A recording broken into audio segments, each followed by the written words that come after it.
హరే కృష్ణ. అదొక భాగవతం క్లాస్ ఒకటి. సో 6వ అధ్యాయంలో దేవతలు మరియు బ్రహ్మ సో శివుడిని సముదాయించడానికి వెళ్ళారు. ఆ వెళ్ళే క్రమంలో కైలాసం మొత్తం కూడా వాళ్ళు ఆ కైలాసం ఉన్నటువంటి ఆ, వాతావరణాన్ని వాళ్ళు చూసుకుంటూ వెళ్తూ ఉన్నారు. అంతిమంగా వాళ్ళు శివుడిని ఆ మర్రి చెట్టు కింద, పెద్ద మర్రి చెట్టు కింద వాళ్ళు చూశారు. సో చూసిన తర్వాత బ్రహ్మ శివుడు లేచి ప్రణామాలు చేశాడు బ్రహ్మకి. అలాగే బ్రహ్మ కూడా శివుడికి ప్రణామాలు చేశారు.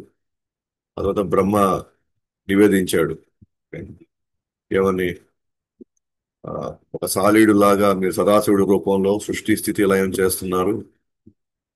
అండ్ యజ్ఞాలు చేసినా సరే లేదా వర్ణాశ్రమ వ్యవస్థను స్థాపించినా కూడా అది ధర్మార్థ ప్రయోజనాలు మరియు వర్ణాశ్రమం బ్రాహ్మణ ద్వారా, దక్షుడి ద్వారా యజ్ఞాలు నిర్వహిస్తున్నారు, వర్ణాశ్రమ వ్యవస్థని నిర్వహిస్తున్నారు.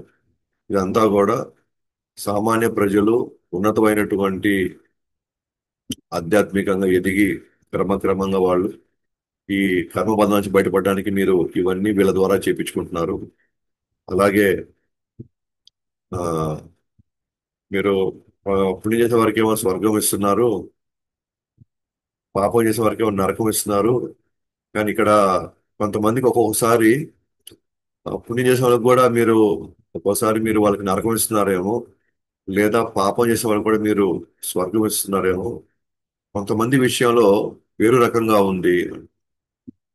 ఉదాహరణకి ఎట్లా ఇప్పుడు అజామిళ్ లాంటి వాళ్ళు వాళ్ళు జీవిత కాలంలో ఎన్నో తప్పులు చేసి వాళ్ళకే మీరు వైకుంఠం ఇచ్చారు, వైకుంఠాన్ని పంపించారు. కానీ ఇక్కడ దక్షుడు చేసిన చిన్న పొరపాటే, కానీ మిగిలినవన్నీ కూడా బ్రహ్మాండంగా ఆ, మీ ఒక విషయంలో ఆయన అపరాధం చేశాడు. కానీ మిగతా యజ్ఞాలన్నీ కూడా తన తన ప్రజాపతిగా తను చేయాల్సిన బాధ్యతలను చేస్తున్నాడు కదా. అది ఆ ఒక చిన్న పొరపాటుకి ఆయన తల తీసేసి ఆయన చాలా ఘోరమైనటువంటి పతన స్థితికి చేరుకుంటున్నాడు. అక్కడేమో అజామ్నుడేమో చాలా చేసినవన్నీ ఒక తల్లిదండ్రులంతా బయటికి పంపించేసి ఏదో ఒక వేషం తీసుకొని వచ్చి ఆ వాళ్ళని పోషించుకునే క్రమంలో ఎన్నో ఆ తప్పుడు విధానాలను ఆయన ఆ, తప్పుడు విధానాలను పాటించాడు. ఆయనకేమో వైకుంఠం వెళ్ళింది. అయితే కొంతమంది విషయంలో ఎందుకో వేరు రకంగా ఉన్నట్టుగా ఉంది అని బ్రహ్మ కొంచెం ఎత్తి చూపిస్తున్నాడు అన్నమాట ఇక్కడ. అయినా కూడా మీలాంటి శరణాగతి పొందినటువంటి భక్తులు వేరే వాళ్ళ ఇతరుల వల్లే కోపడరాదు, అందరినీ సమానంగా చూడాలి కదా. కాబట్టి ఇక్కడ ఎందుకో కొంతమందికి మీరు ఏదో కొంత వాళ్ళని ఆ, వాళ్ళని పక్షపాతం చూపిస్తున్నారేమో మీరు అని చెప్పి బ్రహ్మ గుర్తు చేస్తాడు అనమాట అక్కడ. అయితే మీరు చంపాల్సిన అవసరం లేదు వాళ్ళెవరిని. వాళ్ళు చేసిన కర్మలే వాళ్ళని రేపు వాళ్ళని వెంటాడతాయి, తద్వారా వాళ్ళు శిక్షింపబడతారు. కాబట్టి ఎస్పెషల్ గా ఈ భౌతికవాదులు పై మనం సాధువులు ఇంకా దయ చూపించాలి తప్ప వారిపై మన ప్రతాపం చూపించకూడదు. ఎందుకంటే ఎలాగో కర్మ వాళ్ళని ఇంకా ఏదో ఒక విధంగా వాళ్ళని ఇంకా ఎక్కువ ఆ, వాళ్ళ పరిస్థితి చాలా వాళ్ళ దుర్గతి పొందుతారు వాళ్ళు అని చెప్తూ ఈ విధంగా శివుడికి విన్నవించుకుంటున్నాడు అనమాట బ్రహ్మ. వాళ్ళందరూ కూడా మాయా ప్రవృత్తులు అయ్యారు కాబట్టి వాళ్ళపై మీరు దయ చూపించాల్సిందే అని ఆ తర్వాత వాళ్ళ ఆ, దక్షుడు వాళ్ళ ప్రాణం వాళ్ళకి ఇచ్చేసేయండి, బాగా అతని నేత్రాలు ఇచ్చేసేయండి, మృగికి ఆయన మీసాలు, పూసాకి ఆయన దంతాలు అన్ని వాళ్ళకి ఇచ్చేసేయండి, వాళ్ళకి అవి వచ్చినట్టు చూడండి అని చెప్పి బ్రహ్మ వేడుకుంటాడు. అలా అలా విన్నటువంటి శివుడు బ్రహ్మ ఇచ్చినటువంటి ప్రార్థనలు లేదా అభ్యర్థనలు విన్న తర్వాత శివుడు ఈ విధంగా ప్రతిస్పందిస్తాడు అన్నమాట. సో బ్రహ్మ ప్రార్థనచే శాంతించినటువంటి శివుడు నవ్వుతూ పలికారు. సో 7వ అధ్యాయంలో ఇప్పుడు శివుడు సమాధానం ఇస్తున్నాడు. సో కొంచెం శాంతించాడు. వాళ్ళగానే ఇప్పుడు శాంతి స్వరూపుడే శివుడు. అండ్ ఇప్పుడు బ్రహ్మ ఆ, తగిన విధంగా ఆయన ఆ, వాళ్ళ వైపు కరుణ చూపించండి అని చెప్పాడు కాబట్టి శివుడు దాన్ని ఆ, అభ్యర్థనని స్వీకరించి సో నవ్వుతూ పలికారు.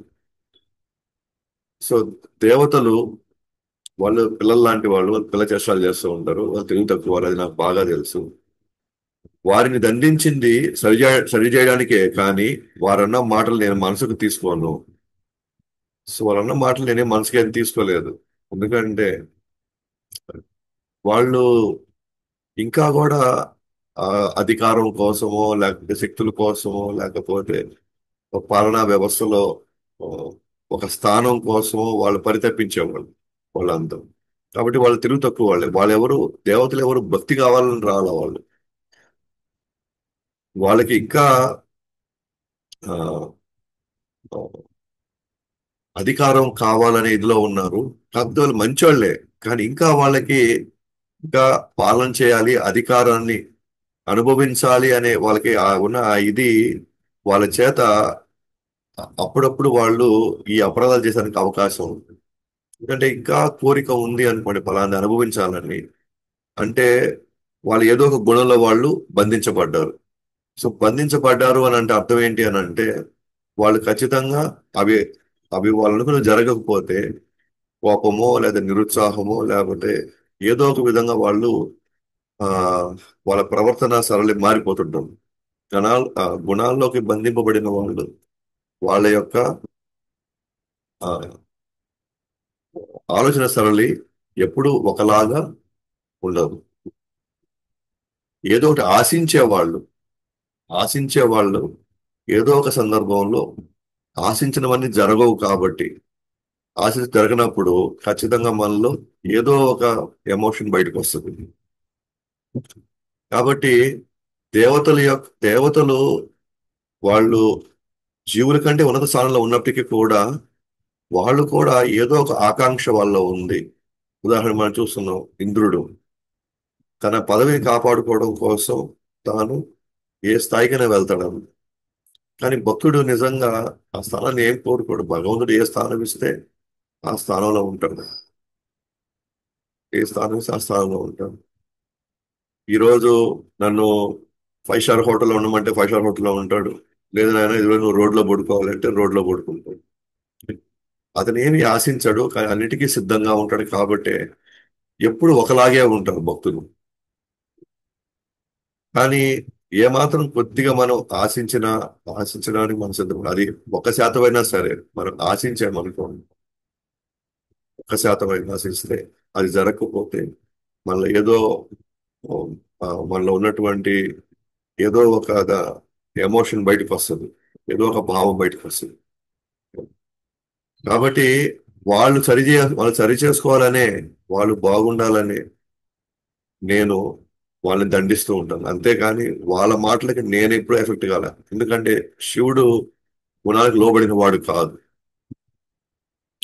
అలాగే గురువు మనల్ని పలానా దండించాడు, మనం తిట్టారు, లేకపోతే పలాన్ని సరి చేసుకోమన్నారు అని అంటే అది మనకి మంచి కోసమే తప్ప మన మీద పర్సనల్ గా మన గురువుకి మనకి ఆస్తులు గొడవలు ఏమి లేవు ఇక్కడ.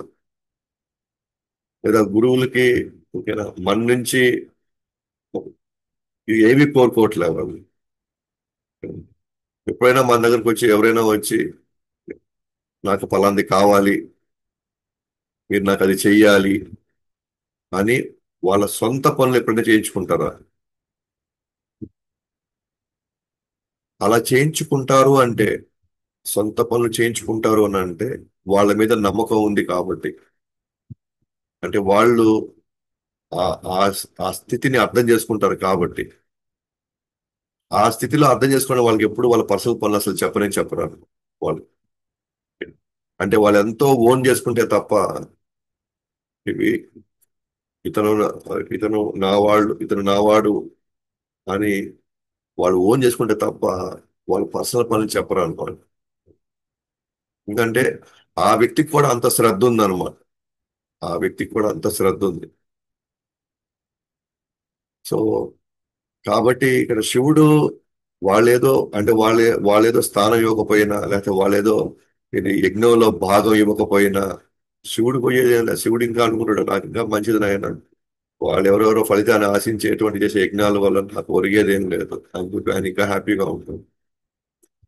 కాబట్టి దేవతలు దేవతల కంటే ఎంతో ఉన్నత స్థితిలో ఉన్నటువంటి శివుడు లేనటువంటి వాళ్ళ దగ్గర నుంచి ఏమని, ఎందుకంటే ఆయన ఆల్రెడీ నిత్యం ఆనందంలో ఉన్నాడు శివుడు. నిత్యం భగవంతుడి స్మరణలో, కృష్ణుడి స్మరణలో ఎప్పుడు ఆనందంగా ఉన్నాడు. ఆనందంగా ఉండేవాడికి ఇక్కడ కావాల్సింది ఏముంది ఇక్కడ? సో ఆనందంగా ఉండడానికి ఇక్కడ కావాల్సింది ఏం లేదు. ఇంకా నేను బాధ్యత తీసుకొని వాళ్ళని నేను సరి చేస్తున్నాను. అందువల్ల ఆ భాగంగా నేను వాళ్ళని నేను దండించాను లేదా వాళ్ళని లేకపోతే శిక్షించాను తప్ప, నాకంటూ నాకు అందరూ ఒకటే. నాకు ఇక్కడ నాకు ఎవ్వరు ఒకరు ఎక్కువ ఒకరు తక్కువ అని ఏం లేదు నాకు. కాబట్టి వాళ్ళ వాళ్ళ మాటలు నేను మనసులోకి తీసుకోలేదు. అందుకనే ఇప్పుడు మనం ఏ స్థానంలో ఉన్నామో మనం తెలుసుకోవాలనుకున్నాం అనుకోండి,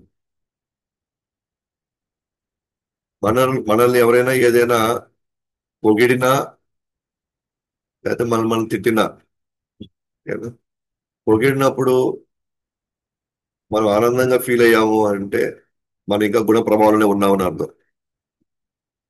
మనం ఎవరైనా తిట్టితే మనం బాధపడుతున్నాము అంటే మన గుణ ప్రభావం ఉన్నామని అర్థం. అంటే ఇంకా చాలా ప్రయాణం ఉంది, ఇంకా చాలా సాధన చేయాలి ఉంది ఇంకా. అంతవరకు మాత్రం మనం ఖచ్చితంగా చెప్పొచ్చు. ఎందుకనంటే గుణ ప్రభావానికి అతీతమైన వాడు పొగడ్తల్ని అలాగే అవమానాన్ని సమానంగా చూసుకుంటాం. సమానంగా చూసుకుంటాం. సో కాబట్టి ఇక్కడ శివుడు గుణ ప్రభావానికి అతీతంగా ఉన్నాడు. అందుకే ఆయన అసలు ఏవి పట్టించుకోరు. కానీ వాళ్ళు అనుకున్నారు శివుడు ఒకరు కోప్పడింది ఆయనకి యజ్ఞంలో భాగం ఇయ్యలేదనేమో అని. లైక్ శివుడు క్లియర్ చేస్తున్నాడు, నాకు వాళ్ళ మీద లేదు, వాళ్ళు చే వాళ్ళు చేసినవన్నీ కూడా సరైన పద్ధతిలో లేవు.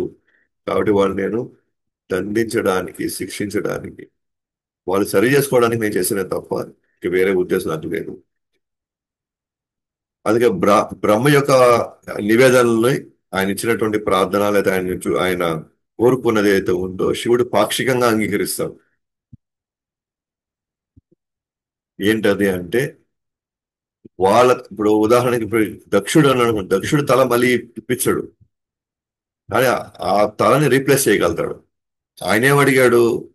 వాళ్ళకి ఇప్పించేసేయండి అని బ్రహ్మ అడిగాడు శివుడిని. కానీ ఇక్కడ శివుడు వాళ్ళకి ఏదో ఒక రూపంలో తిరిగిన భాగాలు ఇచ్చేస్తాడు, కానీ వాళ్ళ సొంత భాగాలు ఇవ్వడం అన్నమాట. అందుకే పాక్షికంగా అంగీకరిస్తాడు అనమాట శివుడు, పాక్షికంగా. కాబట్టి దక్షుడు మాటలు బుద్ధి మేక వలె ఉన్నాయి కాబట్టి మేక తల పెట్టండి దక్షుడికి అని చెప్పాడు. ఎందుకంటే ఉన్న తల వీరభద్రుడు యజ్ఞంలో వేసేసాడు. సో ఇంకా ఆ తల పనికి రాదు ఇంకా. కానీ ఇప్పుడు బ్రహ్మ అడిగే ప్రాణం మొత్తానికి దానికి ప్రాణం కావాలి, ప్రాణం ఏర్పాటు చేయండి అన్నప్పుడు సరే ఇతని బుద్ధి ఇతని యొక్క ఇది తను అనుకుందే కరెక్ట్ అనుకుంటాడు, ముందుకు వెళ్తా ఉంటాడు. ఇప్పుడు మేకలు ఏం చేస్తాయి? కసాయి కొట్టు ముందర వాడికి అంత గడ్డి వేస్తే ఆ గడ్డి కూడా ఆలోచిస్తుంది, కానీ ఒరే నెక్స్ట్ నా తల తీసేస్తున్నాడు అని చెప్పేసి ఆ నుంచి పారిపోదు మేక. సో మేక కానీ గొర్రెలు కానీ క్యూలో ఉంటాయి, కానీ కసాయి కొట్టులో "ఒరేయ్, నా ముందు వాడి తల పోతా ఉంది, తర్వాత నా తలే కదా అని చెప్పేసి అది అక్కడి నుంచి పారిపోదు. అది కింద వేసిన గడ్డి గురించి ఆలోచిస్తుంది అంతే, దాని తిన గురించి ఆలోచిస్తుంది, ఎదురుగా చావు ఉన్నా కూడా. అట్లనే దక్షుడి యొక్క బుద్ధి అంటే అహంకారంతో, గర్వంతో ఆ బుద్ధి మరి ఒక ఒక ఒక ఉన్నతమైనటువంటి ఒక వైష్ణవుడిని లేదా శివుడు లాంటి ఒక గొప్ప గుణావతారాన్ని ఆయన్ని మనం నిందిస్తున్నామే, దానివల్ల రేపు పూర్తిస్థాయి మన పతనం అయిపోతున్నామే, అంటే మన ఆత్మని మనమే చంపేసుకుంటున్నామే అని కొంచెం కూడా అవగాహన లేకుండా ఒక గొర్రెలాగా, ఒక మేకలాగే తాను తన యొక్క తనకు దొరికినటువంటి ఆ స్థానం వల్ల వచ్చినటువంటి తన గౌరవం గురించి ఆలోచిస్తాడే తప్ప ఎదురుగా ఎవరున్నారని ఆలోచించట్లే. ఎట్లయితే మేకలు ఎదురుగా నా నా ప్రాణాలు పోతున్నాయి అని ఆలోచించకుండా ఎదురుగా ఉన్న గడ్డిని తింటుంది.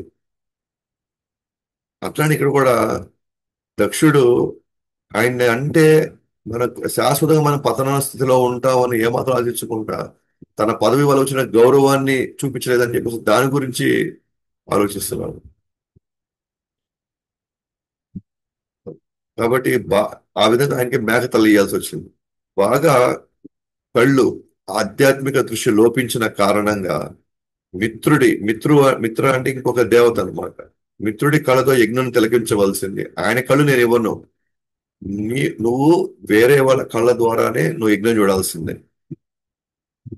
ఓకేనా? వేరే వాళ్ళ కళ్ళ ద్వారా అంటే మిత్ర అతని పేరు మిత్ర కాబట్టి మిత్రుడి యొక్క కళ్ళతో యజ్ఞాన్ని చూడమని చెప్పాడు. భక్తులను చూసి హేళనగా నవ్వాడు కనుక తన శిష్యుల లేదా దక్షుడి దంతాలను ఉపయోగించు అని చెప్పి ఆ ఒంటరిగా ఒంటరిగా గాని ఉంటే శనగల పిండి తీసుకోవచ్చు. ఎవరితను ఉన్న వాళ్ళలో ఎవరున్నారు? పూస ఒకరున్నారు, తర్వాత భృగు ఉన్నారు. ఓకేనా? సో పూస ఏం చేశాడు? నవ్వాడు. నవ్వినందుకు దంతాలన్నీ పగలగొట్టాడు శివుడు. ఎందుకని? భక్తుల శివుణ్ణి నిందిస్తా ఉంటే ఇతను హేళనగా నవ్వుతున్నాడు పూస. అందువల్ల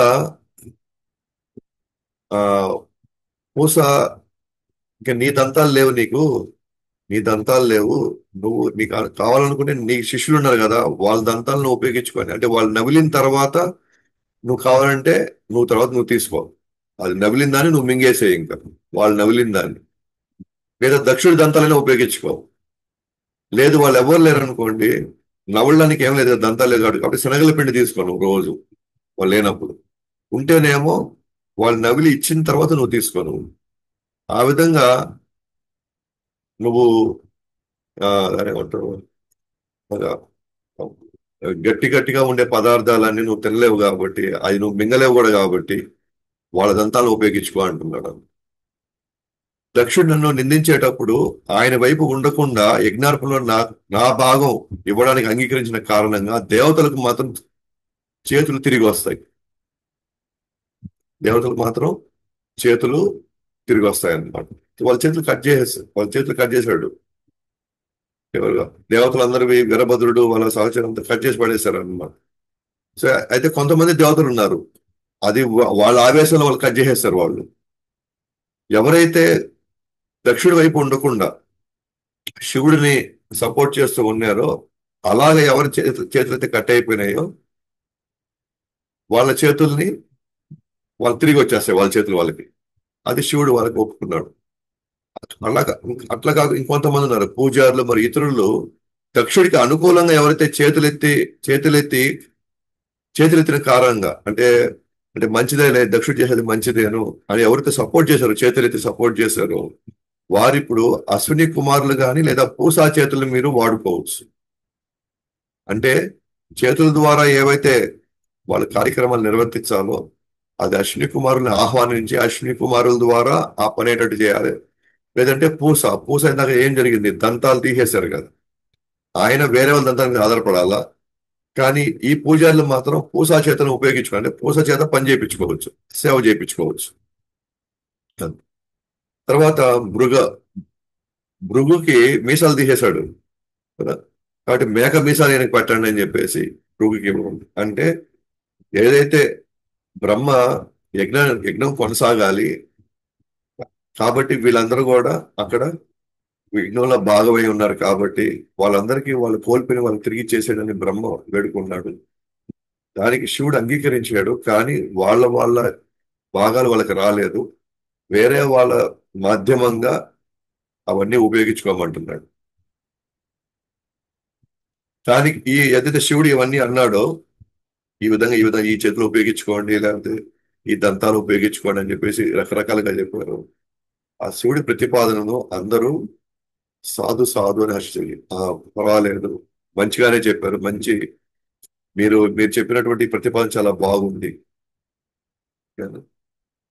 ఇప్పుడు వాళ్ళు చేసిన తప్పు వాళ్ళకి ఎప్పుడు గుర్తుంటుంది. రెండు, ఇంక మీదట జాగ్రత్తగా ఉంటారు. ఇంక మీదట వాళ్ళు వేరే వాళ్ళ మీద ఆధారపడాల్సిందే. దంతాలు కావాలంటే వేరే మీద ఆధారపడాల్సింది, చేతులు కావాలంటే వేరే మీద ఆధారపడాల్సింది. అంటే జీవితకాలం మనకి ఎప్పుడు కూడా అది మనకు గుర్తుండాలి. ఇంకెవరినైనా మనం అట్లా నిందించకూడదు, నిందించిన వాళ్ళని సపోర్ట్ చేయకూడదు. ఎస్పెషల్ గా భగవంతుని నిందించే వాళ్ళు, భక్తులు నిందించే వాళ్ళని మనం ఉపేక్షించకూడదు మనము అని చెప్పి ఇది చేశారు. సో కాబట్టి దేవతలు, మునులు, భృగు శివుడిని ఆహ్వానించి బ్రహ్మతో యజ్ఞ ప్రాంగణంలోకి ప్రవేశించారు. ఇప్పుడు వాళ్ళ కైలాసం నుంచి దిగి వచ్చేసారు. ఇంకా అందరూ వచ్చేసి ఆహ్వానించి శివుడు ఇప్పుడు వరకు ఆహ్వానించాలి కదా. పోయిన మనం రెండు అధ్యాయాలు ముందుకెళ్తే శివుడిని ఆహ్వానించలేదనే కదా ఈ వెళ్ళింది, సతీమాత వెళ్ళింది. ఇప్పుడు ఏం చేశారు? శివుని కూడా ఆహ్వానించారు, బ్రహ్మతో పాటు యజ్ఞ ప్రాంగణంలోకి ప్రవేశించారు. దక్షుడు వెంటనే నిద్ర లేచినట్లుగా ఎదుట ఉన్న శివుడిని చూశాడు. తన హృదయం పవిత్రమైంది. ఇప్పుడు దాకా శరీరాడు పడిపోయి ఉంది.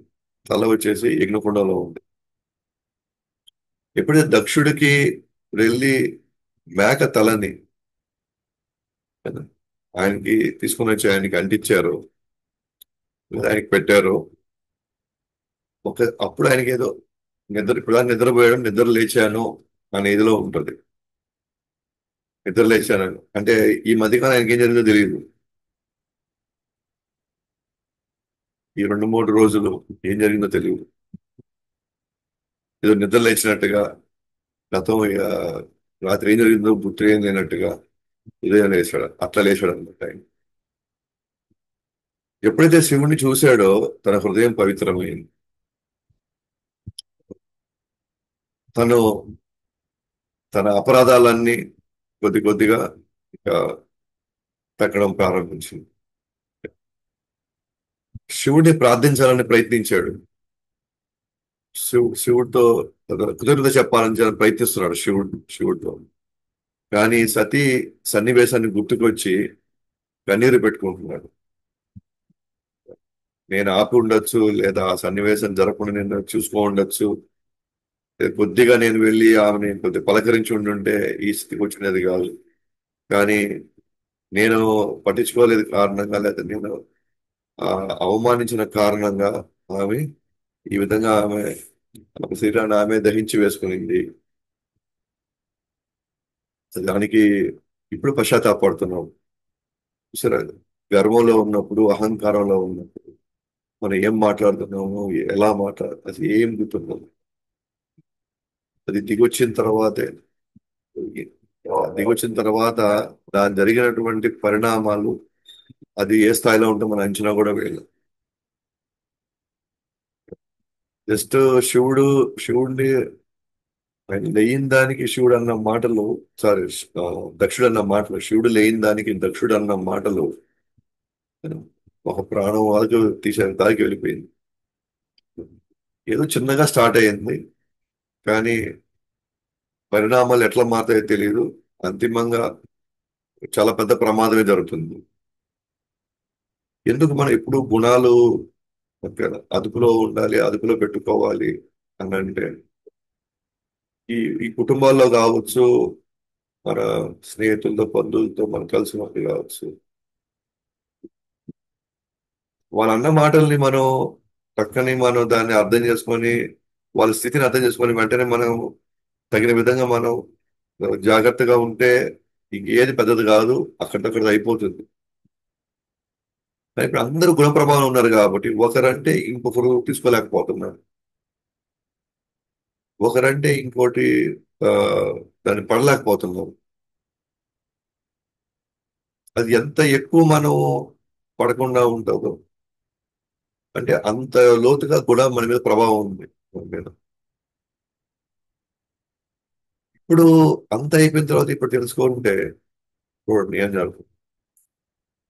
నిజంగా అంటే ఒకవేళ మనం మందు కొడితే మన ఈ లోకాన్ని ఎట్ట మర్చిపోతారు జనాలు, సారాయి తీసుకుంటే అట్లా ఈ కామ క్రోధ మోహ మద మత్సరాలు మన యథార్థం, మన స్థితిని మనం మర్చిపోయేట్టు చేస్తుంది. మనం ఎక్కడున్నాము, ఏం మాట్లాడుతున్నాము, ఎవరితో మనం ఏ విధంగా మనం ప్రవర్తిస్తున్నాము మనకు అస్సలు అర్థం కాదనమాట. మనం ఎలాగైతే సారాయి తాగేవాడు ఏం మాట తనకే తెలియదు, అంటే కంప్లీట్లీ నో కంట్రోల్ అనమాట.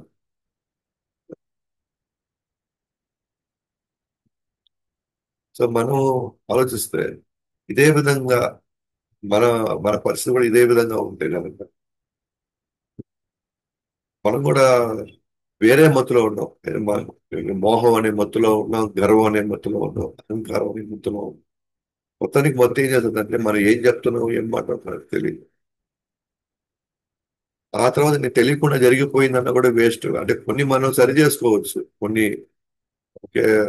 కానీ కొన్ని మనం సరి చేసుకున్న లోపలే అయిపోయి ఉంటాయి అన్ని. సో కాబట్టి మనం ఆలోచించుకుంటే కనుక ఇవన్నీ భగవద్గీత భాగవతం అంతా కూడా ఏంటంటే ఎందుకు తెల్లవారుజామున లేమంటారు, తెల్లవారుజామున లేసి ఎందుకు మనం భగవన్ నామం కావచ్చు భగవాన్ దర్శించుకోవడం కావచ్చు ఎందుకంటే అలా చేయంగా చేయంగా మాత్రమే మనం గుణానికి అతీతంగా వెళ్ళగలుగుతాం. అప్పుడు ఈ రజో తమో గుణాల యొక్క ప్రభావం మన మీద ప్రభావం తగ్గుతూ వస్తుంది. దక్షుడేం సామాన్య వ్యక్తి కాదు. బ్రహ్మ తను పెద్ద బాధ్యత ఇచ్చారంటే అది ఎవరూ చేయలేని ఒక వ్యక్తి చేయగలడనే కదా అది. కానీ ఆ స్థాయి వ్యక్తికి కూడా తన తన యొక్క స్థితిని మర్చిపోయి ఉన్నారండి. ఇంకా మళ్ళాంటి వాళ్ళ పరిస్థితి ఏంటో ఆలోచించుకోవచ్చు. కాబట్టి ప్రయత్నించాడు శివుడిని హర్షించాలని. అంటే మళ్ళీ తన ప్రాణం ఇచ్చాడు, ప్రాణం ఇచ్చాడు కదా మళ్ళీ అని హర్షించాడు. సో హర్షి ఆ, తన కృతజ్ఞతగా ఉన్నాడు భగవంతుడికి, శివుడికి ఆయన చెప్పాలని ప్రయత్నిస్తున్నాడు. సో ఏమని వినిపించుకున్నాడో చూద్దాం ఇప్పుడు దక్షుడు శివుడు. నేను అపరాధినైనప్పటికీ నన్ను దండించి నాపై అనుగ్రహం చూపారు. నేను అపరాధిని. ఎందుకంటే నా మాటలకి ఒక శివుడు ఆ, ఆ, ఆయన బాధపడితే శివుడి లాడానికి బ్రహ్మ కూడా అక్కడి నుంచి వెళ్ళిపోయాడు. ఆ తర్వాత సొంత కూతురు లేదా కుమార్తె ఆమె మరణించింది. నేను ఒకసారి చేసిన అపరాధం వల్ల యాక్చువల్గా చాలా పరిణామాలు జరిగిపోయి ఇప్పుడు నేను అవన్నీ నేను రివర్స్ చేసుకోలేండి. అయినప్పటికీ కూడా నన్ను దండించి నాపై అనుగ్రహం చూపారు.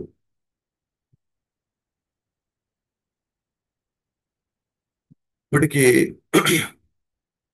శివుడు శివుడు దండించడం వల్ల శివుడిని చూడడం వల్ల తన హృదయం కొంత పవిత్రమైంది కాబట్టే దండాన్ని అనుగ్రహం కింద చూస్తున్నాం.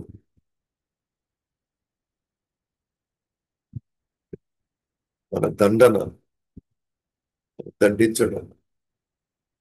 ఇప్పుడు మన ఏ స్థితిలో ఉన్నాడు? మనం దండించారు అని అంటే మనం అంటే ఇష్టం లేదు కాబట్టి మనం దండిస్తున్నారు అని మనం అనుకుంటాం ఇప్పుడున్న స్టేజ్లో. అంటే మనం అంటే ఇష్టం లేదు కాబట్టి మనలో లోపాలు లోపాలు చూపిస్తున్నారు. మనం అంటే పడదు కాబట్టి వీళ్ళు ఈ విధంగా నన్ను పదే పదే నన్నే అంటున్నారు. ఏదన్నా ఆ, అందరి ముందుగా నా గురించే మాట్లాడుతున్నారు. వీటన్నిటిని మనం ఏ విధంగా తీసుకుంటాం అంటే వీళ్ళు నా మీద పగబట్టారు ఇలా తీసుకుంటాం ఇప్పుడున్న స్థితిలో. కానీ ఎప్పుడైతే మన హృదయం పవిత్రం అవుతుందో అప్పుడు మనం ఏ విధంగా తీసుకుంటాము అంటే నా లోపాలు చూపించి దాన్ని దాన్ని నేను ఆ, ఇబ్బంది పడుతున్నా సరే నన్ను వాళ్ళు పదే పదే నన్ను గుచ్చి నన్ను ఆ ఆ లోపం నుంచి భయపడేట్టు చేశారు. దాన్ని నేను చాలా సీరియస్ గా అప్పుడు నేను జీవితం సీరియస్ గా తీసుకొని నేను పోరాడాను, నేను దీని నుంచి నేను బయటకు వచ్చాను అని ఎప్పుడైతే అనుకుంటారో అప్పుడు అనుకుంటారు అనమాట ఆ రోజు ఆయన దండించింది నా మీద అనుగ్రహంతో, అందుకే ఈ రోజు నేను ప్రయోజకుడిని అనమాట. అంటే ఆ రోజు నిజమైనటువంటి జ్ఞానంలోకి వచ్చాము. ఇక్కడ కూడా మనం గమనిస్తే అదే అనమాట. దక్షుడు ఆ రోజు ఎవరైనా అంటే తట్టుకునే పరిస్థితిలో ఉన్నాడు. కానీ ఈ రోజు దండించినందుకు మీరు నిజంగా నాపై అనుగ్రహం చూపించారంట.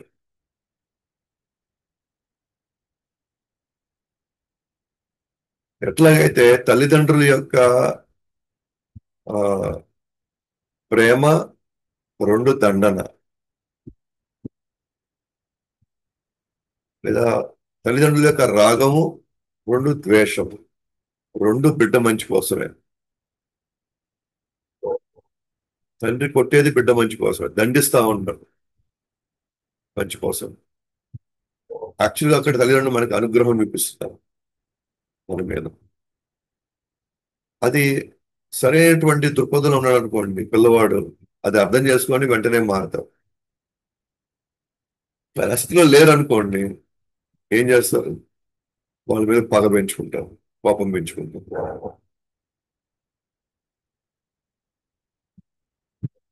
వాళ్ళ మీద పగ పెంచుకుంటారు.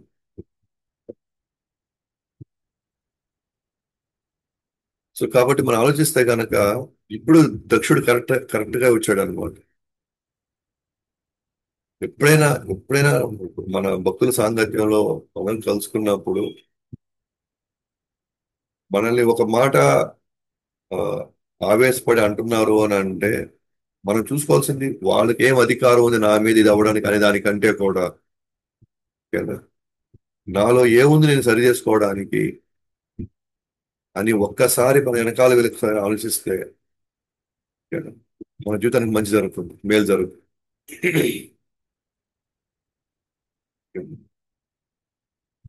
కానీ మీకేం హక్కు ఉంది, మీకేం అధికారం ఉంది అని అన్నాం అనుకోండి, మన జీవితంలో బతుకు ఎదగలేము అనమాట. మన జీవితంలో మనం బతుకు ఎదగలేము. మన కనీసం సాధన కూడా మనం బాగుపడలేము అనమాట. సో ఎవరన్నా సరే ఏమన్నా సరే దాంట్లో ఎంతైనా నిజమైన ఉందేమో అని మనం ఒకసారి అనలైజ్ చేసుకోవాలి.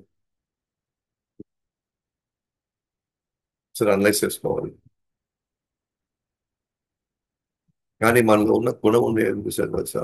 వెంటనే వేరే వాళ్ళు చేసే తప్పు వెంటనే టగ చెప్పేస్తాం అంతే. నువ్వు ఆ రోజు అట్ట చేసావు, ఈ రోజు ఇట్ట చేసావు, అలా చేసావు, ఇలా చేసావు అని టక చేస్తావు. మనకేంటంటే మనం ఎప్పుడు మెచ్చుకునే వాళ్ళే మనకు కావాలి, మన పక్కన ఉండాలి వాళ్ళు,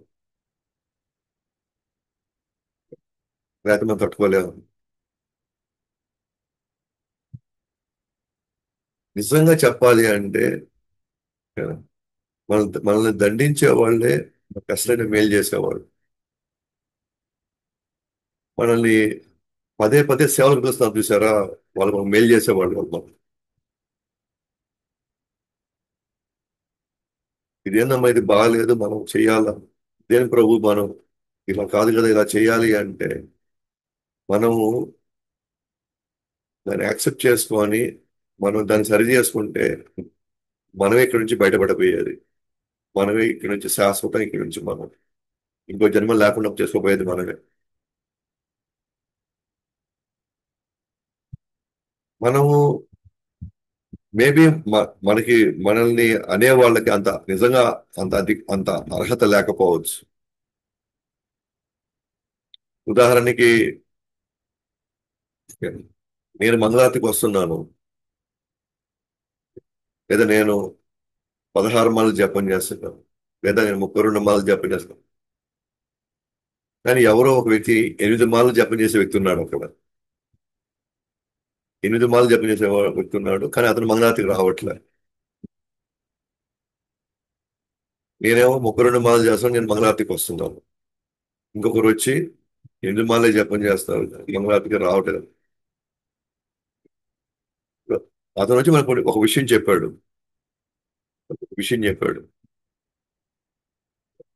ఇట్లా ఉంది, ఇట్లా ఉంది, ఇట్లా ఉంది, ఈ విధంగా ఉంది చూసుకోండి అన్నాడు. మనం వెంటనే ఏం చేయాలి అంటే మనం కరెక్ట్ గా సరైనటువంటి భావనలు మనం ఉంటే మనం చూడాల్సిందే. అవునా, అలా ఉందా ప్రభు, అలా కనబడుతుందా ప్రభు వాళ్ళ, అలా అలా అనిపిస్తుందా మా దగ్గర, అయితే నేను సరే అట్లయితే నేను దాన్ని సరి చేసుకోవడానికి నేను ట్రై చేస్తాను అనే పాయింట్ లో ఉండగలిగితే మనకు అత్యంత మేలు జరుగుతుంది. నువ్వే మంగళాదికి రావు, నువ్వే 8 మాలలో జపం చేస్తున్నావు, నువ్వు నాకు చెప్తావా నేనేందో అని, నన్ను అంటావా? నువ్వురా, నువ్వు అవి చెయ్యి, తర్వాత నాకు చెప్పు. అక్కడ కూడా కృష్ణుడే వాళ్ళ ద్వారా నాకు చెప్పిస్తున్నాడు.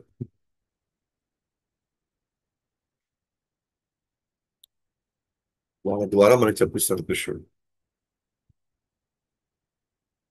వాళ్ళ ద్వారా మనకి సరి చేసుకోమంటున్నాడు.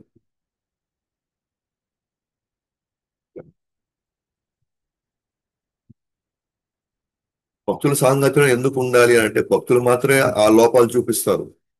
ఇంట్లో వాళ్ళు లోపాలు చూపించరు. ఇంట్లో కానీ లోపాలు చూపిస్తే వాళ్ళకి తెలుసు తర్వాత ఆ ఆర్గ్యుమెంట్స్ ఏ లెవెల్లోకి వెళ్తాయని.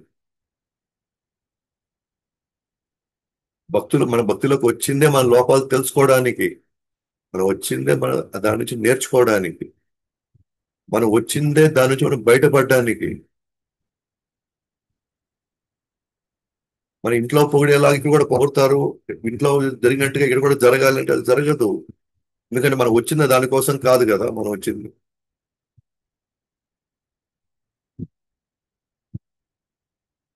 మనం వచ్చిన దానికోసం కాదు. మనం వచ్చిన దాని నుంచి బయటపడడానికి. ఈ నుంచి బయటపడాలంటే అనేక జన్మల నుంచి ఉన్న ఎన్నో లోపలున్న ఎన్నో వికారాలన్నీ బయటికి తీయాలంటే కొన్ని జన్మలు పడుతుంది. ఎన్ని తీయాలంటే బయటకు ఒక జన్మలో అవ్వదు ఇదంతా కూడా. ఒక్క జన్మ జరిగేటివి కాదు ఇవన్నీ కూడా.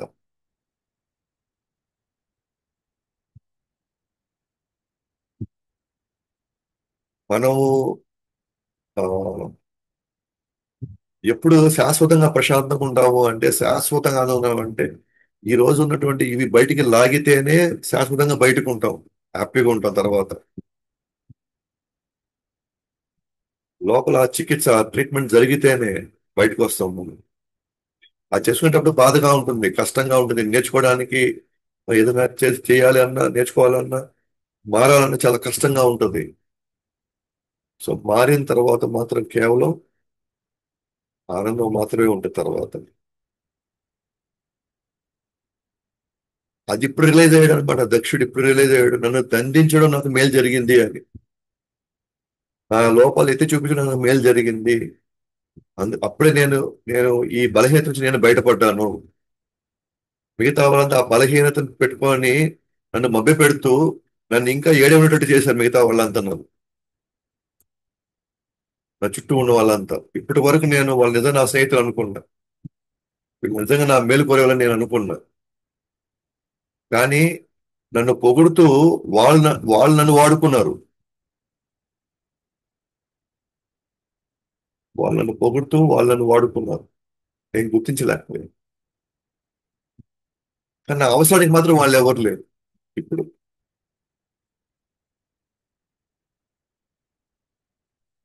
ఇక్కడికి వస్తే ఉదయం నుంచి సాయంత్రం దాకా లోపాలు చూపించే వాళ్ళే ఉంటారు ఎక్కువ. అది సరిగా చేయలేదు, ఇది సరిగ్గా చేయలేదు, ఇది ఇలా ఉంది, అది అలా ఉంది. అలా అది ఎందుకు చేస్తున్నారు, ఎందుకు చూపిస్తున్నారు, ఎందుకు చేస్త ఎందుకు ఎవరో ఒకరు మనల్ని ఏదో ఒక విధంగా మనకి చెప్తున్నారు అంటే అది బాగు చేసుకోమని. బాగు చేస్తే కృష్ణుడికి అనుగ్రహం పొందుతాం కాబట్టి. కృష్ణుడికి అనుగ్రహం పొందాము అనుకోండి ఎన్నిటి శాస్త్రంగా బయటపడతాం కాబట్టి. లేదు మా లోపాలు అలాగే ఉండాలా, మేము మారడానికి సిద్ధంగా లేవు, మేము నేర్చుకోవడానికి సిద్ధంగా లేవు, మమ్మల్ని అందరూ పొగుడుతానే ఉండాలి ఇక్కడ, మమ్మల్ని ఏం చేసినా సరే మమ్మల్ని ఏదైనా మెచ్చుకుంటూనే ఉండాలి అంటే అటైతే మీరు రాంగ్ ప్లేస్కి వచ్చారు.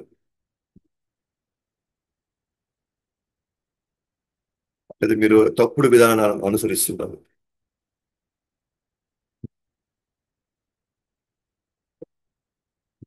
ఇక్కడ పొగడ్తలు వస్తాయి, ఖచ్చితంగా వస్తాయి.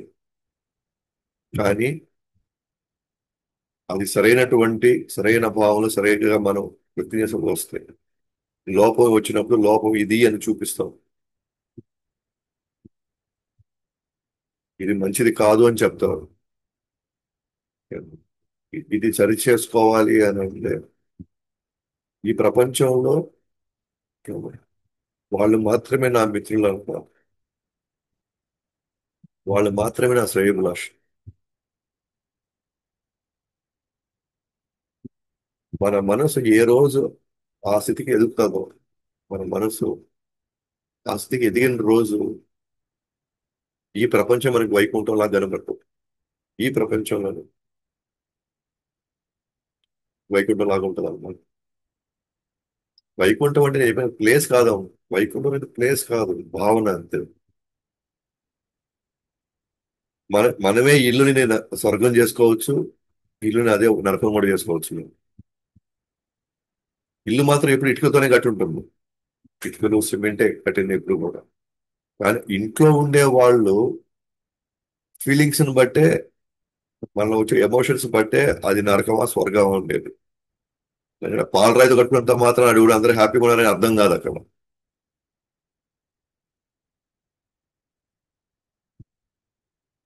అది మనం ఎప్పుడు గుర్తుపెట్టుకోవాల్సింది. కొన్ని సందర్భాల్లో చిన్న ఇంట్లో ఉంటారు, ఇరుకులో ఉంటారు, వాళ్ళు హ్యాపీగా ఉంటారు. ఎందుకంటే వాళ్ళ వాళ్ళ మనసులో కల్మషాలు లేవు, ఉండవు కాబట్టి. అప్పుడప్పుడే అనుకున్నారా, తిట్టుకున్నారా, అనుకున్నారా, మళ్ళీ టక్కన అసలు దాని గురించి పట్టించుకోరు అనమాట, ముందుకు వెళ్తా ఉంటారు. ఇక్కడ పెద్ద పెద్ద పాలరాతుల్లో పెద్ద పెద్ద భవనాలు కట్టారు, కానీ ఒంటరిగా బతుకుతా ఉంటారు. పాలరాయితో కట్టుకున్నంత మాత్రాన అందరూ సుఖ సంతోషాలు ఏం లేరు. గుడిసెలో ఉంటే మాత్రం వీళ్ళు ఎప్పుడు దుఃఖంగా లేరు. ఎందుకు మన పదే పదే మన మన హృదయాన్ని, మన మనసును చూసుకోవాలి, మనసులో ఉన్నదాన్ని చూసుకుంటే ఇది మారితే అన్ని మారిపోతాయి ఇక్కడ. అంతేగాని నా ఒకరికి ఎవరికో బ్రహ్మాండంగా ఉంది అది బయట చూసుకొని మనం ఆ వాళ్ళని తదవిధంగా మనం ఆ వాళ్ళ ఆ, వాళ్ళని మనం అంతా బాగుందిలే, వాళ్ళందరూ బాగానే ఉన్నారు అనుకుంటే పొరపాటు. ఒక్కటి మాత్రం మనం ఎప్పుడు గుర్తుపెట్టుకోవాల్సిందే అన్నమాట. ఎవరైనా సరే పొగిడినా తిట్టినా నేను ఏమి ఎఫెక్ట్ కావట్లేదు అని అంటే మనం ఇక్కడ వైకుంఠంలో ఉన్నట్టే. అండ్ ఎవరైనా కానీ మనకి మన లోపాలను చూపించి మనం సరి చేసుకోమంటే మనకి వాళ్ళ పట్ల కృతజ్ఞత బాగుందనుకోండి, వీళ్ళు చెప్పడం వల్ల నేను బయటకు వచ్చాను దీనివల్ల అని అనుకున్నాను, వాళ్ళ పట్ల మనకి కృతజ్ఞత బాగుందనుకోండి, మీరు వైకుంఠంలో ఉన్నట్టే. అంతే. అంతేగాని ఇక్కడ మాత్రం ఇది ఇది తప్పు అంటే, ఇది సరి చేసుకోవాలి అంటే, ఇది లోపం ఉంది అని అంటే మనం ఎంత త్వరగా మనం వాటిని సవరించుకుంటే అంత త్వరగా ఈ సంసార చక్రం నుంచి మనం బయటకు వస్తామని. అని కూడా ఇది భక్తుల సాంగత్యంలోనే జరుగుతుంది. ఇది భక్తుల సాంగత్యంలో మాత్రమే జరుగుతుంది.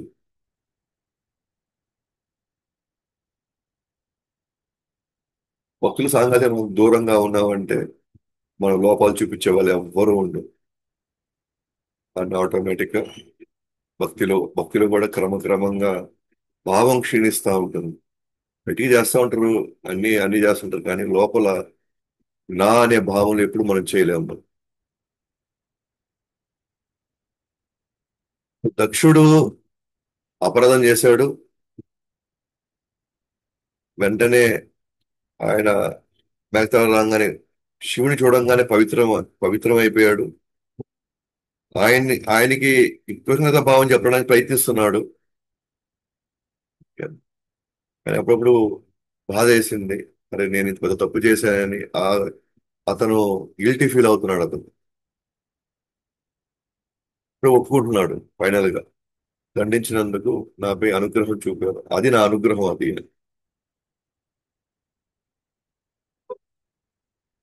అవమానాన్ని అవమానాన్ని మనం కానీ మనం మనం మొయ్యగలిగామంటే, అవమానం ఇంకా నేను మళ్ళీ అవమానం పడకూడదని మనం మారడానికి ప్రయత్నించామనుకోండి, వాళ్ళ మాట మనకు మంచి ఓ, ఓ, ప్రేరణ అయిందన్నమాట. మనము కొన్ని స్థితుల నుంచి బయటపడడానికి. కాబట్టి మీరు విష్ణు బ్రహ్మ బంధువులనే పట్టించుకోకుండా ఉండరు, అలాంటిది యజ్ఞములు నిర్వహించే నన్ను ఎందుకు నిర్లక్ష్యం చేస్తారు? మీరు అంటే శివుడు గాని విష్ణు గాని అంటే బ్రాహ్మణ అనే పేరుతో, బ్రాహ్మణ అతను పుట్టుకత మాత్రమే బ్రాహ్మణుడు, కానీ చేసే పనులన్నీ శూద్రుడి పనులు చేశాడు. అతను ఏమంటారంటే బ్రహ్మబంధువు అంటారు అతను. అంటే అపరాధాలు చేసేటువంటి బ్రాహ్మణుడు అని బ్రహ్మబంధువు అంటే. అలాంటి వాళ్ళని మీరు పట్టించుకోకుండా ఉంటారు అంటే వాళ్ళనే మీరు హక్కు చేర్చుకున్నప్పుడు యజ్ఞం నిర్వహించే వాళ్ళని నన్ను మాత్రం ఎందుకు పట్టించుకోకుండా ఉంటారు, నన్ను నిర్లక్ష్యం చేయర్లే మీరు అంటే వీళ్ళు మీరు మీరు నన్ను పట్టించుకోకుండా ఉండరులే, వాళ్ళనే మీరు పట్టించుకోకుండా ఉంటారు, వాళ్ళనే మీరు సరిచేయాలని ట్రై చేస్తారు, అలాంటప్పుడు నన్ను కూడా మీరు పట్టించుకుంటారు కదా. కాబట్టి దండించడం అంటే వాళ్ళని పట్టించుకోవడం అని అర్థం. దండించడం అంటే వాళ్ళని అనుగ్రహించుకోవడం, వాళ్ళ మీద అనుగ్రహం చూపడం అని అర్థం. కాబట్టి కదా, అలాంటి దుర్మార్గ పనులు చేసే వాళ్ళని కూడా భగవంతుడు, శివుడు గాని విష్ణువు గాని వాళ్ళని ఎలా మార్చాలని వాళ్ళని పట్టించుకుంటున్నప్పుడు నన్ను మాత్రం ఎందుకు నిర్లక్ష్యం చేస్తారు.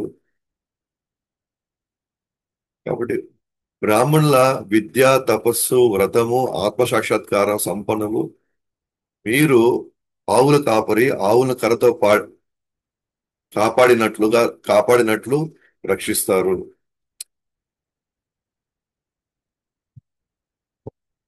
సో ఇప్పుడు బ్రాహ్మణులకి విద్య ఉంటుంది, తపస్సు ఉంది, వాళ్ళు వ్రతం చేస్తారు,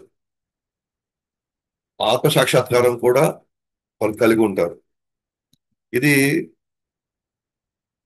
ఇది బ్రాహ్మణులు. అయితే అటువంటి వాళ్ళు ఎటువంటి వాళ్ళు అంటే ఆవులు లాంటి వాళ్ళు ఆవులు లాంటి వాళ్ళు.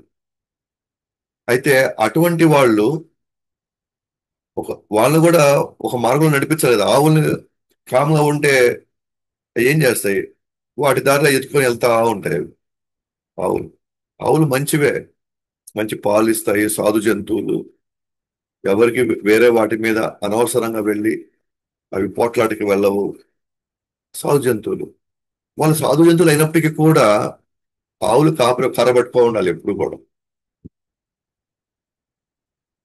ఆవులు కాపరి ఏం చేయాలి, ఒక కర్ర పట్టుకొని వాటిని సరైన ఆ, దిశ వైపు నడిపించాలి. అదే విధంగా మీరు కూడా, మేమందరం ఆవులైనప్పుడు మీరు ఆ కర్ర తీసుకొని అవసరమైనప్పుడు మమ్మల్ని దండిస్తున్నారు. మమ్మల్ని పక్కదారి పోనీయకుండా కృష్ణుడి మార్గం వైపు పోనించడానికి, భక్తి మార్గం వైపు నడిపించడానికి మీరు ఒక ఆవులు కాపరి చేతిలో ఉన్న కర్ర కర్ర పట్టుకొని మమ్మల్ని సరైన మార్గం నడిపిస్తున్నారు. మాకు తెలుసు కదా, ఉన్న మూడు జంతువుల్లో కోతి తమో గుణము, తర్వాత సింహం గాని పులి రజోగుణము, ఆవు సత్వగుణం. ఈ మూడు సింహ జీవితాలు, ఆ, మూడు జంతువుల్లో ఒక జంతువు, సాధు జంతువు అయిన ఆ, ఆవులకు కూడా కర్ర కావాల్సిందే. మాక్సిమం అవి పోయినా తిరిగి వెనకాల ఇంటికి వచ్చేస్తాయి. మీరు చూసారా, గమనించారా, ఎద్దులు గాని ఆవులు గాని మనుషుల్ని పడుకోమంటే మనుషుల్ని తొక్కవయ్యి కానీ బర్రెలు దొక్కుతాయి. ఆవులు మాత్రం మనిషిగా పడుకోమంటే మాత్రం అసలు తొక్కవు. ఏది వందల ఆవులు ఉన్నా కూడా.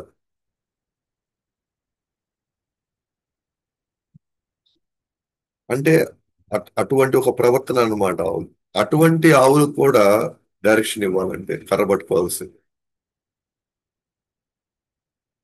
కాబట్టి నీ గురించి పూర్తిగా తెలియని నేను అవమానించాను, అయినప్పటికీ పట్టించుకోకుండా నన్ను దండించిన కారణంగా నన్ను నరకం నుండి కాపాడావు.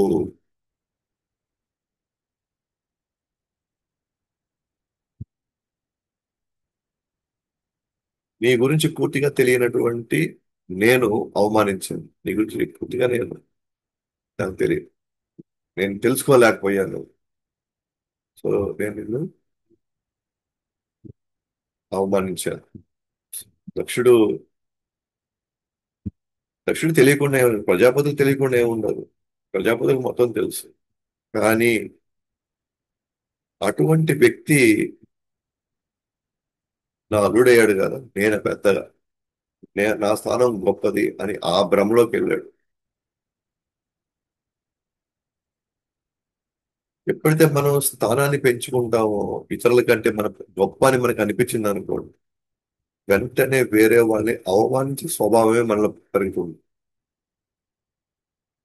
వేరే వాళ్ళని అవమానించే స్వభావమే మనలో ఉంటుంది అనమాట.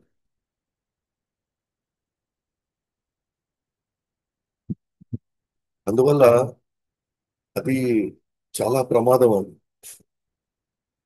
అందుకనే కుంతి మహారాణి గారు అదే అంటారు అన్నమాట. ఐశ్వర్యము, పేరు, తెలివితేటలు, అందం ఉన్న వాళ్ళు అంత సామాన్యంగా కృష్ణుడిని అందుకోలేరు. సామాన్యంగా. ఎందుకంటే ఇవన్నీ శాపాలు అవుతాయి. నా దగ్గర ఉంది కదా, వేరే వాళ్ళ దగ్గర లేదు అని చెప్పి మనము ఇతరులని తక్కువగా చూసే అవకాశం ఉంది. ఎవరో 1% మాత్రం, అంటే 1% జనాభా ఉన్న వాళ్ళు మాత్రమే ఆ, వాళ్ళకున్నవి ఇవి ఉన్నా కూడా వేరే వాళ్ళ ఆ స్థాయిలో చూడరు. అందరినీ సమానంగా చూసేటువంటి దృక్పథం ఉంటుంది. వీళ్ళందరికీ తెలుసు, కానీ కప్పబడుతుంది. ఇదే విషయం జరిగింది అనమాట. స్వర్గంలో ఒకసారి ఇంద్రలోకానికి ఇంద్రుడు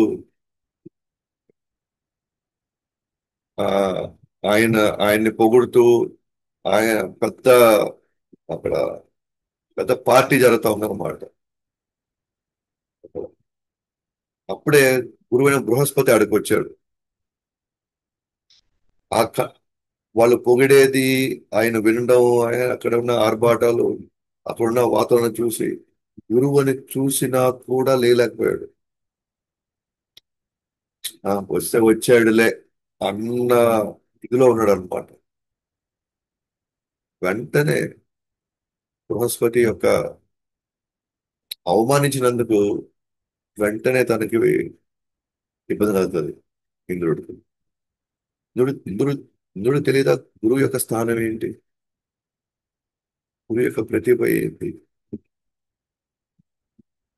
కానీ మనకున్న అధికారం, మనకు వచ్చినటువంటి ఆ గుర్తింపు, మనకు వచ్చినటువంటి ఆ పేరు దాన్ని కప్పేస్తారు. అలాగే ఇక దక్షుడు ఇక్కడ నేను అవమానించాను, గుర్తించలేకపోయాను, నాకు తెలియలేదంటే. నిన్ను అవమానించినా కూడా అయినప్పటికీ పట్టించుకోకుండా నన్ను దండించిన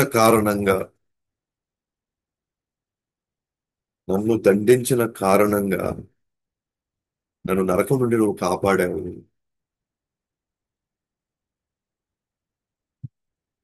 ఎవరినైతే మనం అవమానించామో, ఆ అవమానించిన వ్యక్తులు మనకి దండించాడు అనుకోండి, అక్కడితో ఆ పాపం అక్కడితో పోయినట్టే. అక్కడితో దానికోసం నేను మళ్ళీ ఇంకో కర్మ నేను చేయవలసిన అవసరం, సరే ఇంకోసారి దానికోసం నేను మళ్ళీ నరకానికి లేదా దాని ప్రతిఫలాన్ని అనుభవించాల్సిన అవసరం లేదు. అక్కడితో అది అయిపోయింది. ఉరిశిక్ష కూడా ఉరిశిక్ష కూడా మంచిది. ఎందుకంటే ఉరిశిక్షతో ఏ కారణాలు చెప్పి దానికి ఉరిశిక్ష వేశాడో, ఆ ఉరిశిక్ష కారణంగా తాను ఆ అల్లాడిపోతూ తను చనిపోయాడో, అప్పుడు అక్కడికక్కడే ఏ ఏ ఏ తప్పులు కూర్చున్నా ఆ తప్పులకి మళ్ళీ ఆయన భవిష్యత్తులో దాని ఆ, పర్యవసానాలు, పరిణామాలు అనుభవించాల్సిన అవసరం లేదు మనం. అంటే ఆ లెక్కన ఎత్తుకుంటే ఆ ఉరిశిక్ష అతనికి మేలు జరిగింది, అతనికి నరకం వైపు పోనీయకుండా. లేదా ఆ ఆ శిక్షలు అతను నరకంలో పడకుండా ఇక్కడే అయిపోయినాయి అన్ని. అందుకనే ఉరిశిక్ష కూడా ఒక్కోసారి అంత భయంకరమైనటువంటి ఒక ఖైదీకి అది అతనికి మేలు చేస్తుంది. ఆ ఉరిశిక్ష వేయకపోతే, ఉదాహరణకి అతను ఇలాంటి దుర్మార్గాలు ఎన్నో చేస్తే అతను శాశ్వతంగా నరకలోకంలో ఉండిపోయే పరిస్థితి వస్తుంది. దానికంటే కూడా ఇక్కడ వెంటనే దానికి దండన కానీ ఇచ్చేస్తే తను దానికి తగినట్టుగా తను భవిష్యత్తులో ఈ కర్మకు తను అనుభవించాల్సిన అవసరం లేదు.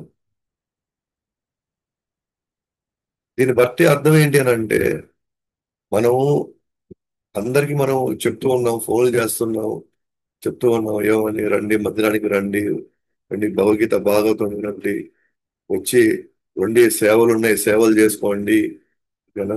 మన ఆదివారం కార్యక్రమం ఉంది, లేదా పలానా పండగలు ఉన్నాయి. ఇక రేపు చూసే రేపు మనకి ఈ దామోదర మాసం రేపటి నుంచి ప్రారంభం అవుతుంది, కార్తీక మాసం. మనకి సేవలు పిలుస్తున్నారు అంటే సేవలకు రమ్మంటున్నారు అన్నట్టు ఏంటి? మనల్ని నరక రోజు మనకి బయటపడేస్తున్నారు అని అర్థం. మనల్ని కొన్ని వేల జన్మల నుంచి మనల్ని కాపాడుతున్నారని మన అర్థం అనమాట.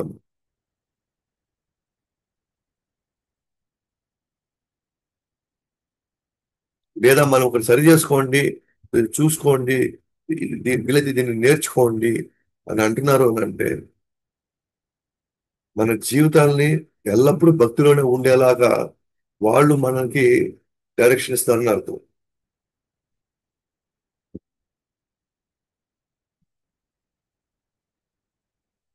ఇంకా అది సరి చేసుకోవడానికి లేదా అది నేర్చుకోవడానికి మనం ఇక్కడికి మనం రాకపోతే ఇంకెక్కడ నేర్చుకోలేము దాన్ని, ఇంకెక్కడ మనం సరి చేసుకోలేము. అవకాశం కూడా లేదు ఇంక వేరే దగ్గర.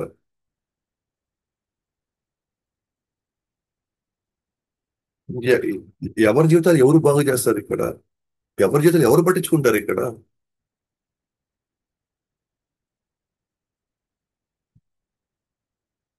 మనకంతా ఎలాంటి వాళ్ళు ఉన్నారు, మన పక్కన మన చుట్టూ ఎవరు ఉన్నారంటే ఎలాంటి వాళ్ళు అంటే ఆ, ఆ, పలానా సినిమా బాగుంది, లేదా పలానా ఇది బాగుంది, పలానా ఆ మాల్లోకి వెళ్తే ఈ ఆఫర్లు ఉన్నాయి, ఇవి ఇప్పుడంతా కూడా ఈ బంగారు చాలా తక్కువకి వస్తుంది. లేదంటే వాళ్ళు మనకి బాగా మేలు చేస్తున్నారు అనమాట వాళ్ళంతా మనకి. వాళ్ళు నాకు అత్యంత ప్రమాదం ఉన్నప్పుడు వాళ్ళు మనం కాపాడు అనమాట. వాళ్ళు మనం కాపాడిన వాళ్ళు వాళ్ళకి మనం నో చెప్పలేము, వాళ్ళకి మొహమాటం వచ్చేస్తుంది.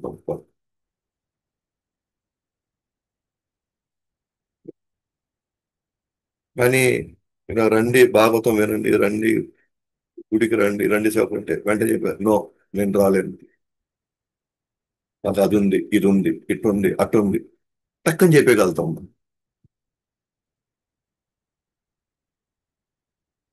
కానీ వేరే వాళ్ళకి మాత్రం తోడుగా వెళ్తాము, చూసుకుంటాము, చేసుకుంటాము. కానీ మనకి రూపాయి ప్రయోజనం లేదు మనకి. మన రేపు మనం అనుభవించే కర్మలకి వీళ్ళెవ్వరు భాగస్వాములు కాదు. కానీ వాళ్ళు మనకు మంచి వాళ్ళుగా కనిపిస్తారు మనకి. కానీ మన మన తలరాతలు మార్చే అవకాశం మనకు దొరికినప్పుడు శాశ్వతంగా మనం ఎన్ని నుంచి బయటపడడానికి ఇంతకంటే గొప్ప ఇక మళ్ళీ పరిస్థితులు వస్తాయో రావో భవిష్యత్తులో మాత్రం ఎవరికి నో గ్యారంటీ అన్నమాట.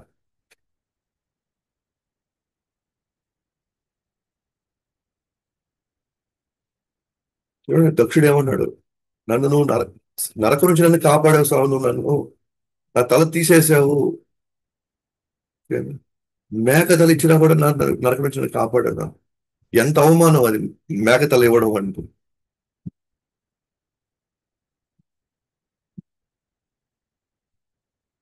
ఎంత అవమానం అది, నా తల తీసేసని ఎంత కోపం రావాలి మనకి అసలు మామూలుగా అయితే.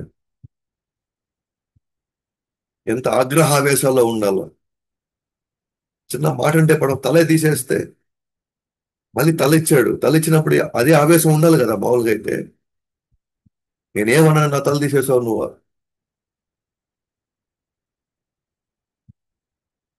కానీ ఇక్కడికి వచ్చి చూడండి ఏం చేస్తున్నాను, నన్ను నరకం నుంచి కాపాడు. ఎవరైతే మనల్ని పిలుస్తున్నారో, ఎవరైతే మనల్ని గమనించుకుంటున్నారో, ఎవరైతే మన పదే పదే ప్రాధేయపడుతున్నారో వాళ్ళు మన నరకం నుంచి బయటపడేస్తున్నారు వాళ్ళు. అవకాశం ఇవ్వాలి, కృతజ్ఞత చెప్పండి వాళ్ళకి, కృతజ్ఞత చెప్పాలి వాళ్ళు. మిగిలిన వాళ్ళందరూ మనల్ని నరకం వైపు తీసుకెళ్తున్నారు. మనల్ని భగవంతుడి సేవకి పిలుస్తున్నారు, మనల్ని దానికి మనం పిలుస్తున్నారు అని అంటే వాళ్ళు మనకి నరకం వైపు నుంచి మనల్ని తప్పిస్తున్నారు వాళ్ళు మనల్ని.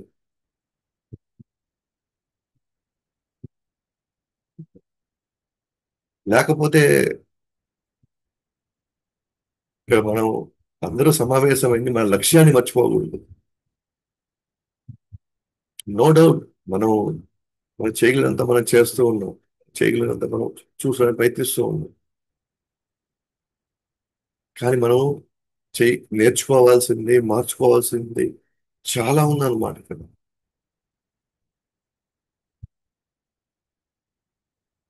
ఇక్కడికి వస్తున్నాము అంటేనే మనం నరకం నుంచి బయటపడడానికి కావాల్సినటువంటి ఆ, అన్ని రకాలటువంటి విధి విధానాలతో మనం స్థిరంగా ఉండబోతాం అనమాట ఇక్కడ. అందువల్ల ఫైనల్ గా అన్నాడు, నీ అనుగ్రహంతో మీరు తృప్తి పడండి. నా మాటల ద్వారా మిమ్మల్ని తృప్తిపరచలేను. మీరు చూపిన అనుగ్రహమే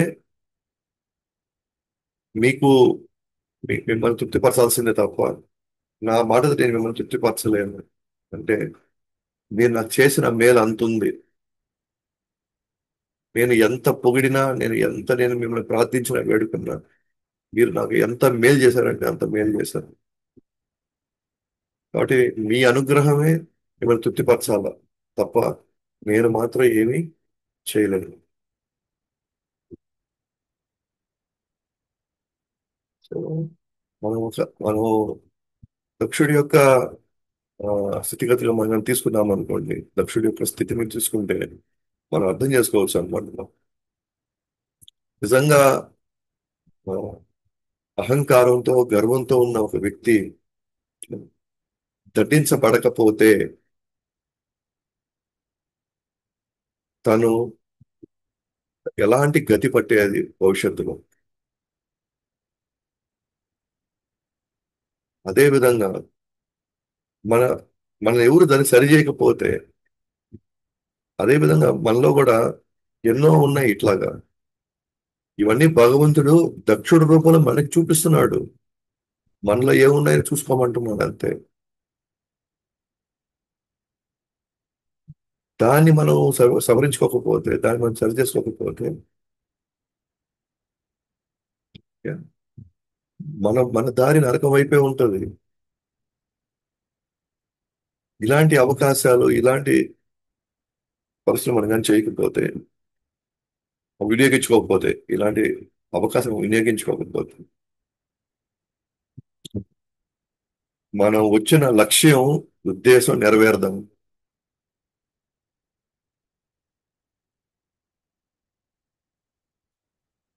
అన్ని చూసుకుంటూ ఉంటాం, నేర్చుకుంటూ ఉంటాం. మనం వీలైతే మార్చుకుంటూ ఉంటాం. లక్ష్యం ఒకటే, విషయం చేరుకోవడానికి. అంతేకాని మేము మిమ్మల్ని తృప్తిపరిచానా, వాళ్ళు మనం తృప్తిపరిచారా, వాళ్ళు నాకు రోజు వచ్చి నన్ను హరే కృష్ణ అంటున్నారా, వీళ్ళు రోజు వచ్చి వాళ్ళు హరే కృష్ణ అంటున్నారా, లేకపోతే ఇంకేంది విశేషాలు ఇక్కడ, మీ ఇంట్లో ఏం జరుగుతుంది, మా ఇంట్లో ఏం జరుగుతుంది, మీ మీ ఉద్యోగం ఏం జరుగుతుంది, మా ఉద్యోగం, మీ వ్యాపారం ఎట్టుంది, మా వ్యాపారం ఎట్టుంది. అయ్యి దానికి కావాల్సిన జన్మలు ఉన్నాయి, చేసుకోవడానికి కావాల్సినంత సమయం ఉందన్నమాట అవన్నీ చేసుకోవడానికి. భక్తి చేసుకోవడానికి అవకాశం లేదు మనం. అవకాశం లేదు.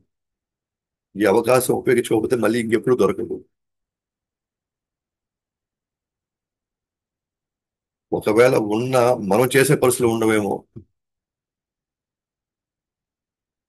సో ఇవన్నీ మనం దృష్టిలో పెట్టుకొని, సో దక్షుడి యొక్క ఆయన యొక్క స్థానం నుంచి ఒకసారి ఆలోచించండి. తల పోయింది, ఆ దండన మంచిదయ్యింది అంటున్నాడు. అంతకంటే గొప్ప అవమానాలు మనకి ఏం జరగవు ఈ ప్రపంచం. అంతకంటే గొప్ప స్థితిగతులు మనం ఏం మారవు. ఎందుకంటే మనం బెటర్ గానే ఉంటాం. ఆయనే ఆ దండాన్ని, అబ్బా మంచి జరిగింది అన్నప్పుడు, ఒక మాట వచ్చి మీరు ఇది చేసుకోండి, ఇది చెయ్యండి, ఇలా ఉండండి, అలా ఉండండి, ఇలా చూసుకోండి అన్నప్పుడు మనం దాన్ని ఆహ్వానించుకోవాలి. దానికి మనం కృతజ్ఞతగా ఉండాలి. ఎందుకంటే మనం సరి చేసే వాళ్ళు ఇక్కడ ఎవ్వరు లేరు. మన గురించి పట్టించుకునే వాళ్ళు లేరు ఇక్కడ. భక్తులు పట్టించుకోకపోతే మళ్ళీ ఇంకెవరు పట్టించుకోలేరు. అది మనం అది మనం దృష్టిలో పెట్టుకోగలిగితే మాత్రం మనకి ఎప్పుడు కూడా ఎప్పుడు ఆనందంగా ఉంటాం. ఎప్పుడు భగవద్భక్తిలోను భగవత్ స్మరణలో మనం ఉండగలుగుతాం. సో మిగిలిన మనం రేపు చూస్తాం. रचना श्रीमद् भागवतम की जय, जगत गुरु श्रील प्रभुपाद की जय, अनंत कोटि वैष्णव की जय।